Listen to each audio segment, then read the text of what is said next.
Hello students, कैसे हैं आप सब। आशा करती हूँ आप अच्छे होंगे और अच्छे से अपनी पढ़ाई कर रहे होंगे। मैं मोनिका रावत आपका स्वागत करती हूँ आईसीटी वर्चुअल क्लासरूम देहरादून में। बच्चों, आज हम क्लास 12th का जो आपका सब्जेक्ट है फिजिक्स, उसका चैप्टर जो है इलेक्ट्रोमैग्नेटिक इंडक्शन, इसको कंटिन्यू करेंगे। पिछले लेक्चर में हमने हेनरी और फैराडे के एक्सपेरिमेंट्स देखे थे, वहां से हमने कुछ कॉन्सेप्ट्स देखे थे। आज हम फैराडे के जो लॉ है इलेक्ट्रोमैग्नेटिक इंडक्शन के, इनको डिस्कस करेंगे। सबसे पहले हम बात करेंगे पहले लॉ यानी फर्स्ट लॉ। तो फर्स्ट लॉ क्या कहता है, इसे हम समझ लेते हैं। फर्स्ट लॉ कहता है, मान लीजिए आपके पास एक कॉइल है और ये आपके पास एक मैग्नेट है। ये इसका नॉर्थ पोल है, ये इसका साउथ पोल है। ठीक है, पहले मैग्नेट रुका हुआ था, बिल्कुल स्थिर था। क्या देखा गया कि इस कॉइल में कोई भी आपको ईएमएफ या इलेक्ट्रोमोटिव फोर्स, विद्युत वाहक बल यहाँ पे दिखाई नहीं दिया। अब आपने क्या किया, इस मैग्नेट को आप कॉइल की तरफ लेते गए। जब आप मैग्नेट को कॉइल की तरफ लेके जाते हैं तो क्या होता है, टाइम के साथ जो यहाँ से चुंबकीय क्षेत्र निकल रहा है उसमें भी बदलाव आते हैं। आप इसे ले जा रहे हैं धीरे धीरे धीरे करके, क्या हो रहा है, इसकी तरफ या इससे जो मैग्नेटिक फील्ड पास हो रही है वो चेंज होती जा रही है बार बार धीरे धीरे। ये देखा गया कि जब हम मैग्नेट को मूव कराते हैं तो हमें इस कॉइल में क्या दिखाई देता है, आपका मैग्नेटिक फील्ड इंड्यूस होती हुई दिखती है। क्या होती हुई दिखती है, मैग्नेटिक फील्ड इंड्यूस होती हुई दिखती है। मैग्नेटिक फील्ड होती है जिसके कारण ईएमएफ यहाँ पे इंड्यूस होते हुए दिखता है, यानी विद्युत वाहक बल इसमें प्रेरित होते हुए दिखता है। अब आप क्या करते हैं, इसे रोकते हैं। जैसे ही आप इसको इसके पास रोकते हैं, चाहे ये इसके बेहद करीब है, लेकिन फिर भी आपको इसकी कॉइल में ईएमएफ नजर नहीं आता, यानी इसमें ईएमएफ आपको इंड्यूस होता हुआ नहीं दिखता। अब आप क्या करेंगे, इसको पीछे की ओर लेके जाएंगे। जैसे जैसे आप इसे पीछे की ओर लेके जाते हैं तो क्या होता है, जो मैग्नेटिक फील्ड है फिर चेंज हो रही है। पहले मैग्नेटिक फील्ड बढ़ रही थी, अब घट रही है। घटौत यहाँ पे जो है मैग्नेटिक फील्ड आपके धीरे धीरे करके घट रही है, यानी मैग्नेटिक फील्ड में बदलाव आ रहे हैं। और हम ये देखते हैं कि दूर ले जाने पर यहाँ पे क्या होता है, मैग्नेटिक फील्ड के कारण इस कॉइल में ईएमएफ इंड्यूस हो जाता है, इलेक्ट्रोमोटिव फोर्स यहाँ पे इंड्यूस हो जाता है। फिर आप इसे रोकेंगे तो क्या देखते हैं कि जैसे ही आप इसे रोकते हैं, स्टेशनरी पोजीशन में रखते हैं, तो फिर से यहाँ पे इलेक्ट्रिक फील्ड गायब हो जाती है। तो यहाँ पे हमें क्या पता चला, यही आपका फर्स्ट लॉ है। क्या कहा गया कि अगर किसी कॉइल से, किसी सर्किट से लिंक मैग्नेटिक फ्लक्स चेंज होता है तो जो आपका कॉइल है उसमें ईएमएफ इंड्यूस रहता है, और ये तब तक होता है जब तक फ्लक्स आपका चेंज होता रहे। फ्लक्स चेंज नहीं हो रहा है तो ईएमएफ इंड्यूस भी बंद हो जाए। मैथमेटिकली अगर देखें तो मैथमेटिकली अगर हम ई को ईएमएफ कहें तो ईएमएफ जो है वो डायरेक्टली प्रोपोर्शनल हो जाता है फ्लक्स के चेंज के, यानी d phi by d t. ठीक है, तो ये आपको ध्यान रखना है कि E is directly proportional to d phi by d t, या आप लिख सकते हैं E equals to minus d phi by d. अब यहाँ पे माइनस साइन क्यों आया, इसको हम डिस्कस करते हैं। ठीक है, तो इस कॉन्सेप्ट को हम सेकंड जो है लॉ में क्लियरली समझेंगे। बस आपको ये समझना है कि ईएमएफ उस तरफ इंड्यूस होती है, उस तरफ प्रेरित होती है, ठीक है, उस दिशा में प्रेरित होती है जो फ्लक्स के चेंज का विरोध करे। ठीक है, इसको डिटेल में हम सेकंड लॉ में पूरा डिटेल में अच्छे से समझेंगे। ठीक है, तो सबसे पहले फर्स्ट लॉ को देख लेते हैं। Whenever the amount of magnetic flux linked with a circuit changes, क्या कहा गया है, कहा यह गया है जब भी किसी सर्किट से लिंक, किसी परिपथ से लिंक मैग्नेटिक फ्लक्स चेंज होता है, बदलता है। An EMF is induced in the circuit. एक ईएमएफ इलेक्ट्रोमोटिव फोर्स विद्युत वाहक बल सर्किट में इंड्यूस यानी प्रेरित होता है। The induced EMF last so long as a change in magnetic flux. और ये कब तक रहता है? जब तक मैग्नेटिक फ्लक्स में चेंज होता रहे। ठीक है, तो इसलिए हमने लिखा कि E डायरेक्टली प्रोपोर्शनल है d∅dt के, E equals to minus d∅dt। ठीक, तो ये आपका फर्स्ट लॉ है, यानी पहला नियम है इसका फैराडे। ठीक, नोट करेंगे इसे।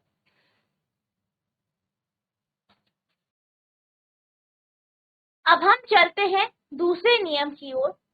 तो दूसरा नियम क्या कहता है? दूसरा नियम कहता है कि जो ईएमएफ आपका सर्किट में इंड्यूस होगा वो डायरेक्टली प्रोपोर्शनल होगा जितना फ्लक्स आपका लिंक्ड है।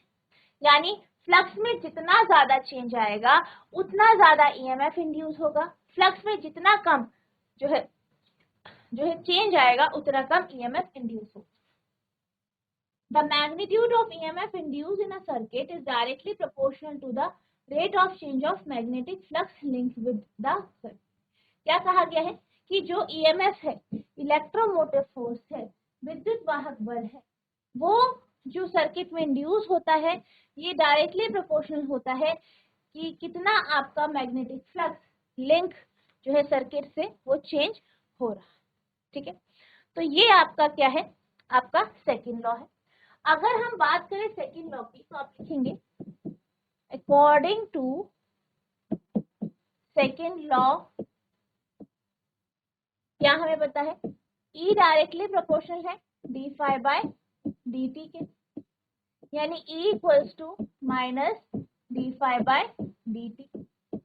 ठीक, इसे आप मान लीजिए इक्वेशन नंबर 1। अब ओम्स लॉ के अकॉर्डिंग लिखेंगे according to Ohm's law E बराबर होता है आपके I R के। ठीक, E बराबर होता है आपके I R के। ठीक, तो आप इसे लिख सकते हैं, इसे आप इक्वेशन नंबर 2 मान सकते हैं, इसे नोट कर लीजिए। अब अगर हम इक्वेशन 1 की बात करें तो आप लिखेंगे if n is the number of coil, यानी अगर हम कहें कि जो n है वो फेरों की संख्या है, नंबर ऑफ टर्न्स,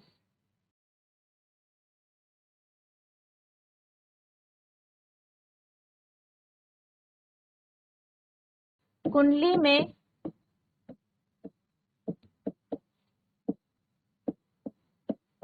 फेरों की संख्या है। ठीक है, तो आपका क्या हो जाएगा? E हो जाएगा माइनस n d∅dt। ठीक है, अब अगर हम बात करें ओम के नियम की तो E बराबर IR है, तो I को आप लिख सकते हैं बराबर E/R। तीसरा इक्वेशन मान लीजिए और इसे आप चौथी इक्वेशन मान लीजिए। ठीक, अब आप क्या करेंगे? E की वैल्यू को यहां रख, थर्ड E का मान 3 में रखने पर सब्स्टिट्यूटिंग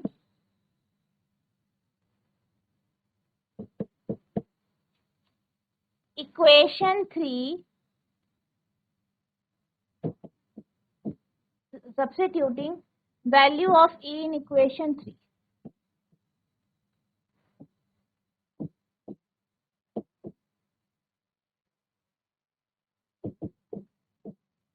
ठीक, तो रख देंगे वैल्यू, E की वैल्यू रख देंगे तो I equals to minus n/r d∅dt हो जाएगा। ठीक है, इसे इक्वेशन नंबर 5 मान लीजिए, नोट करेंगे इसे।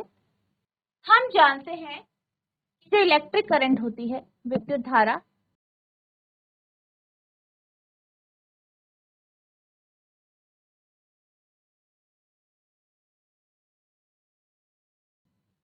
इसको आप लिख सकते हैं dq/dt।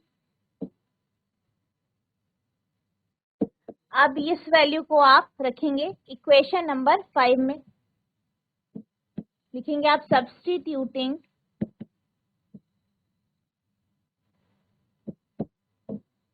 इक्वेशन 6 इन 5, समीकरण 6 से I का मान 5 में रखने पर हमें क्या मिलता है, dq/dt equals to -n/r d∅/dt।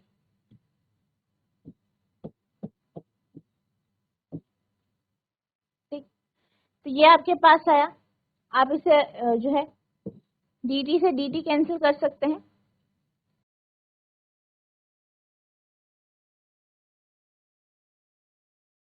ठीक, इसे आप इतना लिख लीजिए। ये आपका आ गया चार्ज, तो ये आपका आ गया चार्ज इंड्यूस।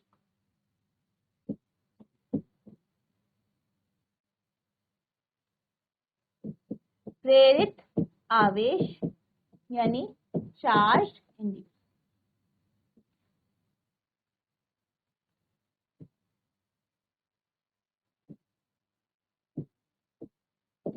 नोट करेंगे। अब हम बात करते हैं लेंस लॉ। ठीक, तो लेंस लॉ क्या कहता है इसको हम समझते हैं। Lenz's law states that the polarity of induced EMF is such that it tends to produce a current which opposes a change in the magnetic flux that produces it. क्या कहा गया है, लेंस का नियम ये कहता है कि जो इंड्यूस्ड ईएमएफ होगा, प्रेरित विद्युत वाहक बल होगा, उसकी जो पोलैरिटी होगी, उसकी जो ध्रुवता होगी, वो कुछ इस तरीके से होगी कि जिस मैग्नेटिक फील्ड के चेंज के कारण वो उत्पन्न हो रहा है उसका वो विरोध करेगा। ठीक है, क्या कहा गया है, कहा यह गया है कि ईएमएफ का जो पोलैरिटी है वो विपरीत होगी किसके, मैग्नेटिक फील्ड की। ठीक, इसे हम एक डायग्राम के माध्यम से समझते हैं।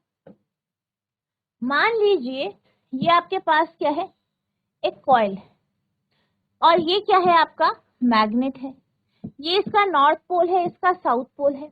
अभी मैग्नेट जो है स्थिर अवस्था में है, रुका हुआ है। तो आप जानते हैं कि यहाँ से चुंबकीय क्षेत्र तो निकल रहा है, लेकिन क्या हो रहा है, उसमें बदलाव नहीं आ रहा। क्यों, क्योंकि मैग्नेट स्थिर है। जितना अभी मान लीजिए 1 सेकंड पहले या इस समय जितना आपका मैग्नेटिक फील्ड इस यहाँ से पास हो रहा है, उतना ही थोड़े देर बाद भी होगा। यानी मैग्नेटिक फील्ड क्या है, कांस्टेंट है। कैसा है, कांस्टेंट है, नियत है, एक जैसा है, एक समान है। ठीक, अब क्या हुआ, हमने क्या किया, इस मैग्नेट को हम कॉइल की तरफ लेते गए। किस साइड से, नॉर्थ। ठीक है, नॉर्थ पोल से, उत्तरी ध्रुव से। अब यहाँ पे जैसे जैसे हम इस नॉर्थ पोल को इस कॉइल की तरफ लेते गए तो क्या हुआ, मैग्नेटिक फील्ड इंक्रीज हुई, चुंबकीय क्षेत्र बढ़ा। चुंबकीय क्षेत्र बढ़ने के कारण क्या हो रहा है, धीरे धीरे करके बढ़ रहा है, टाइम बीतता जा रहा है, धीरे धीरे करके बढ़ रहा है। तो क्या हो रहा है, चुंबकीय क्षेत्र में बदलाव आ रहा है, जिस कारण यहाँ पे ईएमएफ इंड्यूस होगा, इलेक्ट्रोमोटिव फोर्स इंड्यूस होगा। इतना आपको पता है। अब यहाँ पे इलेक्ट्रोमोटिव फोर्स कैसा इंड्यूस होगा, लेंस के नियम के अनुसार यहाँ पे जो ईएमएफ इंड्यूस होगा वो इस नॉर्थ पोल का विरोध करेगा। यानी नॉर्थ पोल किधर जा रहा है, कॉइल की तरफ जा रहा है, मैग्नेटिक फील्ड बढ़ रही है, तो ये चाहेगा कि मैग्नेटिक फील्ड घटे, यानी कि नॉर्थ पोल दूर जाए। नॉर्थ पोल किधर जाए, दूर जाए। तो नॉर्थ पोल को दूर करने के लिए क्या किया जाए, आप ये जानते हैं, आपको पता है, आपने मैग्नेट की प्रॉपर्टी पढ़ी है कि जो लाइक पोल्स होते हैं, एक समान ध्रुव होते हैं, वे एक दूसरे को रिपेल करते हैं। तो यहाँ पे करंट कुछ इस तरीके से बहेगा कि यहाँ पे नॉर्थ पोल क्रिएट हो जाए। ठीक, नॉर्थ पोल क्रिएट हो जाए। और क्योंकि आपको पता है कि किसी कंडक्टर से अगर धारा बहती है तो वो एक चुंबकीय क्षेत्र उत्पन्न करता है, आपने पढ़ा है। ठीक, तो यहाँ पे क्या होगा, यहाँ पे ईएमएफ कुछ इस तरीके से इंड्यूस होगा या करंट कुछ इस तरीके से इंड्यूस होगा कि यहाँ पे नॉर्थ पोल क्रिएट हो, ताकि ये मैग्नेट इससे रिपेल हो जाए, इससे क्या हो जाए, जो है प्रतिकर्षित हो जाए।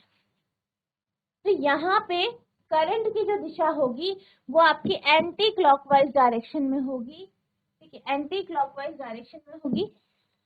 तो अगर एंटी क्लॉकवाइज डायरेक्शन है, एंटी क्लॉकवाइज डायरेक्शन है किसकी, करंट की, तो क्या होगा, इस तरफ नॉर्थ पोल क्रिएट हो जाए। अब यहाँ पे नॉर्थ पोल क्रिएट हुआ, यहाँ पे नॉर्थ पोल है, दोनों आपस में रिपेल। ठीक, इसी तरीके से अगर हम बात करें कि मान लीजिए हमारे पास कॉइल है, मैग्नेट है, साउथ है, नॉर्थ पोल। अब क्या होता है, अभी ये स्थिर है तो कोई करंट फ्लो नहीं होगा। जैसे ही हम इसे मूव करने लगेंगे, मान लीजिए हम इसको इसकी तरफ मूव करते हैं। ठीक, हमने मैग्नेट को कॉइल की तरफ मूव करा, मैग्नेटिक फील्ड में चेंज हो रहे हैं। मैग्नेटिक फील्ड में यहाँ पे चेंज आएगा तो क्या होगा, तो आप जानते हैं ईएमएफ इंड्यूस होगा, और ईएमएफ ऐसा इंड्यूस होगा कि वो इसका विरोध करे। तो यहाँ पे क्या हो जाएगा, साउथ पोल है तो यहाँ पे साउथ पोल क्रिएट होगा, ताकि जो मैग्नेट है वो रिपेल हो पाए। ये विरोध कर रहा है, जिसकी वजह से करंट फ्लो हो रहा है उसे विरोध करेगा। तो यानी यहाँ पे साउथ पोल क्रिएट होगा और धारा की जो दिशा होगी वो क्लॉकवाइज होगी। ठीक है, कैसी होगी, क्लॉकवाइज होगी, क्लॉकवाइज डायरेक्शन में होगी। कैसी होगी, क्लॉकवाइज डायरेक्शन में होगी, कुछ इस तरीके से। ठीक, अब यहाँ पे हमने केस देखा कि अगर साउथ पोल है और आपको कोई कॉइल में साउथ पोल क्रिएट करना है तो धारा किस तरफ प्रवाहित होगी। तो आपको ध्यान रखना है, साउथ के लिए क्लॉकवाइज, नॉर्थ के लिए एंटी क्लॉकवाइज। अब इसी तरीके से मान लीजिए ये जो आपका मैग्नेट है, इसको अब हम सोचते हैं कि हम इसे कहाँ ले जा रहे हैं, दूर ले जा रहे हैं। पहले रुका हुआ था तो कोई फर्क नहीं पड़ा, अब दूर जा रहा है तो मैग्नेटिक फील्ड में चेंज आ रहा है, मैग्नेटिक फील्ड कम होते जा रही है, कम हो रही है। ठीक है, कम हो रही है, चेंज आ रहा है, चेंज तो आ रहा है, तो यहाँ पे आपका ईएमएफ इंड्यूस होगा। अब ईएमएफ कैसा इंड्यूस होगा, ईएमएफ ऐसा इंड्यूस होगा कि जो मैग्नेटिक फील्ड कम हो रही है वो ज्यादा हो जाए, यानी यहाँ पे वो पोल क्रिएट होगा जो अट्रैक्टिव फोर्स क्रिएट करे, यानी यहाँ पे साउथ पोल क्रिएट होगा ताकि ये अट्रैक्ट हो, यानी आपके जो कॉइल है उसमें क्लॉकवाइज डायरेक्शन में धारा बहे। तो सेकेंड केस में आप देख सकते हैं कि जब मैग्नेटिक फील्ड को हम कम कर रहे हैं तो क्या हो रहा है, मैग्नेटिक फील्ड को कम करने के कारण जो है हमारा जो कॉइल है उसमें धारा कुछ इस तरीके से बहती है कि आपका मैग्नेट उसकी तरफ अट्रैक्ट हो। तो इसलिए आप यहाँ पे साउथ पोल क्रिएट हो जाता है, क्योंकि आप जानते हैं कि जो आपके मैग्नेट होते हैं, मैग्नेट के जो विपरीत ध्रुव होते हैं वो आपस में एक दूसरे को अट्रैक्ट करते हैं, ताकि अट्रैक्ट करते हैं, तो इसलिए यहाँ पे साउथ पोल क्रिएट होता है ताकि मैग्नेटिक फील्ड इंक्रीज हो पाए। इसी तरीके से हम बात करते हैं सेकेंड केस की। यहाँ पे अब हम क्या करते हैं, हम साउथ पोल को सेकेंड केस में हम क्या कर रहे हैं, साउथ पोल को दूर लेके जा रहे हैं, साउथ पोल को दूर लेके जा रहे हैं, यानी मैग्नेटिक फील्ड कम होगी, कम होगी यानी यहाँ पे करंट कुछ इस तरीके से फ्लो होगा ताकि मैग्नेटिक फील्ड अधिक हो जाए। तो यहाँ पे आपका नॉर्थ पोल क्रिएट हो जाएगा, क्योंकि आप जानते हैं कि साउथ पोल नॉर्थ पोल आपस में एक दूसरे को अट्रैक्ट करते हैं, विपरीत जो ध्रुव होते हैं वो एक दूसरे को अट्रैक्ट करते हैं, इसलिए यहाँ पे नॉर्थ पोल क्रिएट हो जाएगा, यानी यहाँ पे जो ईएमएफ इंड्यूस होगा वो एंटी क्लॉकवाइज डायरेक्शन में होगा। ठीक है, तो आपको ध्यान रखना है लेंस का नियम क्या कहता है, लेंस का नियम कहता है कि जो इंड्यूस्ड ईएमएफ है, प्रेरित करंट है या आपका विद्युत वाहक बल है, वो कुछ इस तरीके से प्रोड्यूस होता है कि वो जिसके कारण या जिस मैग्नेटिक फ्लक्स के कारण वो उत्पन्न हो रहा है या बन रहा है उसका वो अपोज करे। ठीक है, और आपको ध्यान रखना है कि जो आपका साउथ पोल है, साउथ पोल के केस में क्लॉकवाइज डायरेक्शन में आपकी धारा प्रवाहित होती है और नॉर्थ पोल के केस में एंटी क्लॉकवाइज डायरेक्शन में आपकी धारा प्रवाहित होती है। ठीक है, नोट करेंगे इसे। यहाँ पर भी आप देख सकते हैं ये डायग्राम के माध्यम से, ये हमारे पास कॉइल है, इसमें हमने गैल्वेनोमीटर लगाया है। सबसे पहले हम नॉर्थ पोल को जो है कॉइल की तरफ मूव करा रहे हैं, कॉइल की तरफ मूव करा रहे हैं। तो जैसे कि हमने लेंस लॉ में पढ़ा कि कॉइल में कुछ इस तरीके से करंट फ्लो करेगा कि वो जो है मैग्नेटिक फ्लक्स को क्या करेगा, विरोध करेगा। तो यहाँ पे आपका नॉर्थ पोल क्रिएट हो जाएगा ताकि दोनों तरफ नॉर्थ पोल हो, और आप जानते हैं कि नॉर्थ पोल या एक जैसे जो ध्रुव होते हैं वो एक दूसरे को रिपेल करते हैं। ठीक है, तो यहाँ पे नॉर्थ पोल क्रिएट हो जाएगा जिससे क्या करेगा, ये इस जो यहाँ पे चेंज है फ्लक्स का उसका विरोध करेगा, यानी यहाँ पे फ्लक्स बढ़ रहा है तो घटाए। ठीक है, तो यहाँ पे ये हमें समझना है। नेक्स्ट में आप देख सकते हैं कि यहाँ पे हम क्या कर रहे हैं, नॉर्थ पोल को कॉइल से दूर ले जा रहे हैं।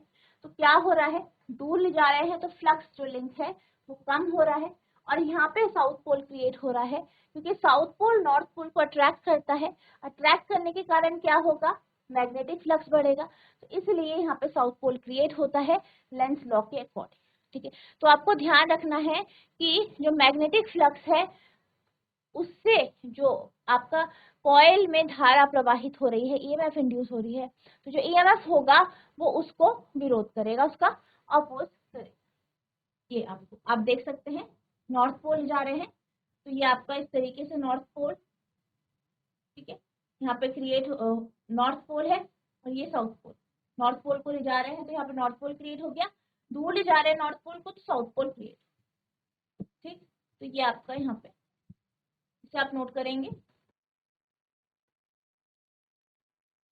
अब हम चलते हैं अगले टॉपिक की ओर जो है आपका Lenz law and conservation of energy. तो जैसे कि हमने जाना लेंस के नियम के अनुसार जो कॉइल होता है वहां पे जो ईएमएफ इंड्यूस होती है वो कुछ इस तरीके से होती है कि वो मैग्नेट का विरोध करती है, ऑपोज करती है। और आपका जो है ईएमएफ कैसे इंड्यूस होगी, किस डायरेक्शन में होगी, ये हमने देखा। तो यहाँ पर जैसे कि हम बात कर सकते हैं लेंस लॉ के बारे में, तो जो लेंस का नियम है बेसिकली वो law of conservation of energy के ऊपर बेस। जैसे कि आप जानते हैं ऊर्जा संरक्षण के नियम के अनुसार जो ऊर्जा होती है वो कभी भी बनती नहीं है, खत्म नहीं होती, बस एक रूप से दूसरे रूप में रूपांतरित होती है।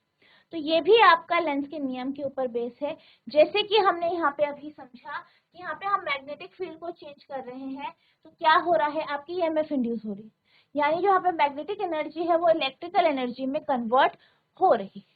ठीक है, तो यहाँ पे हम ये समझ सकते हैं कि जो लेंस का नियम है वो आपका law of conservation of energy के ऊपर बेस क्या है, Lenz law is based upon the law of conservation of energy, यानी लेंस का नियम जो है वो ऊर्जा संरक्षण के जो नियम है उसके ऊपर जो है बेस है, उस पर कार्य कर।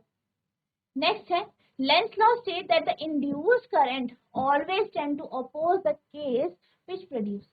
क्या कहा गया है कि लेंस का नियम ये कहता है कि जो प्रेरित धारा होगी वो हमेशा उसका अपोज करेगी जो जिसके कारण वो उत्पन्न हुई, यानी जो फील्ड है उसका वो अपोज करेगी। So in order to do work against opposing force, we have to put extra effort. तो इसलिए हमें क्या करना पड़ेगा, हमें यहाँ पे इस फोर्स को अपोज करने के लिए एक एक्स्ट्रा एफर्ट यहाँ पे लगाना पड़ेगा। This extra effort work lead to periodic change in magnetic flux and hence more current is induced. अब यहाँ पे हम एक्स्ट्रा वर्क करते हैं, जैसे आपके पास कॉइल है, ठीक है, आप जो है नॉर्थ पोल को इधर लेते हैं, नॉर्थ पोल से इधर ले जा रहे हैं। अब यहाँ पे नॉर्थ पोल क्रिएट होगा, ठीक है, आप ले जा रहे हैं यहाँ पे नॉर्थ पोल क्रिएट होगा लेंस के नियम के अकॉर्डिंग। तो क्या होता है यहाँ पे नॉर्थ पोल क्रिएट होता है, ठीक है, अब ये दोनों क्या करेंगे, रिपेल करेंगे। लेकिन आप और फोर्स लगाओगे और तेजी से इसे लेके जाओगे तो क्या होगा, यहाँ पे आप देख सकते हो धारा बढ़ जाएगी। ठीक है, करंट इंड्यूस बढ़ जाएगा।